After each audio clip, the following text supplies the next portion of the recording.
সালে তৎকালীন পাকিস্তান সরকার ঢাকায় জাতীয় বিজ্ঞান ও প্রযুক্তি জাদুঘর প্রতিষ্ঠা করে। পরবর্তীতে 1972 সালে বাংলাদেশ সরকার এটিকে জাতীয় জাদুঘরের মর্যাদা প্রদান করে এবং বিজ্ঞান ও প্রযুক্তি মন্ত্রণালয়ের অধীনে একটি স্বায়ত্তশাসিত প্রতিষ্ঠান হিসেবে কার্যক্রম শুরু করে।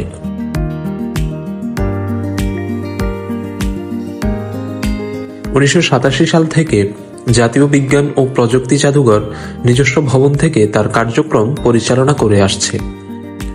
বর্তমানে জাতীয় বিজ্ঞান ও প্রযুক্তি জাদুঘর রাজধানী ঢাকার আগারগাঁওয়ে অবস্থিত।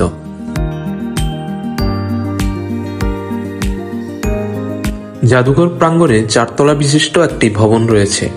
ভবনের প্রথম ও দ্বিতীয় তলায় প্রদর্শনশালা, তৃতীয় তলায় অফিস এবং চতুর্থ তলায় বাংলাদেশ বিজ্ঞান একাডেমি অবস্থিত।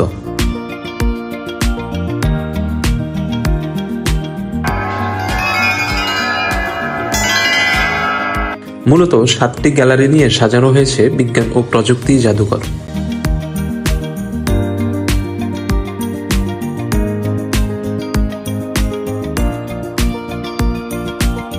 প্রদর্শনীগুলোতে বিজ্ঞানের জাদু তো আছেই, আছে আমাদের ভবিষ্যতের পৃথিবীর আভাস। পাঠ্য বইতে পড়ানো বিজ্ঞানের প্রায়োগিক জ্ঞান পাওয়া যাবে এই জাদুঘর ঘুরে দেখে।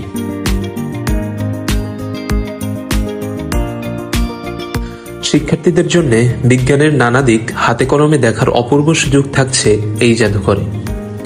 আছে পদার্থবিজ্ঞান গ্যালারি, জীববিজ্ঞান গ্যালারি, পরমাণু কর্নার। এছাড়াও আছে বাংলাদেশের সেরা বিজ্ঞানীদের ব্যবহার্য জিনিসপত্র নিয়ে একটি অংশ।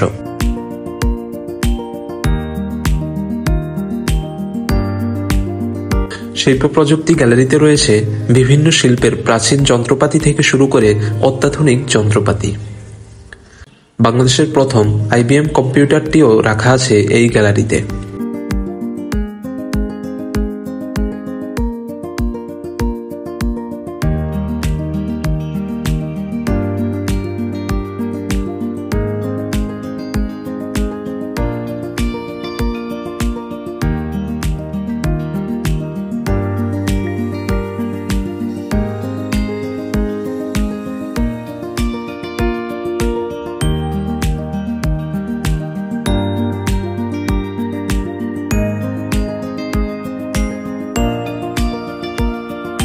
প্রদর্শনশালা ছাড়া এখানে একটি গ্রন্থাগার, কর্মশালা ও মিলনায়তন রয়েছে।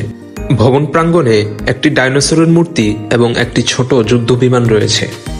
এছাড়াও জ্ঞান বিজ্ঞানের অন্যতম অনুষঙ্গ হিসেবে 1912 সালে আটলান্টিক মহাসাগরে ডুবে যাওয়া টাইটানিকের রেপ্লিকা স্থাপন করা হয়েছে এই জাদুঘর প্রাঙ্গণে।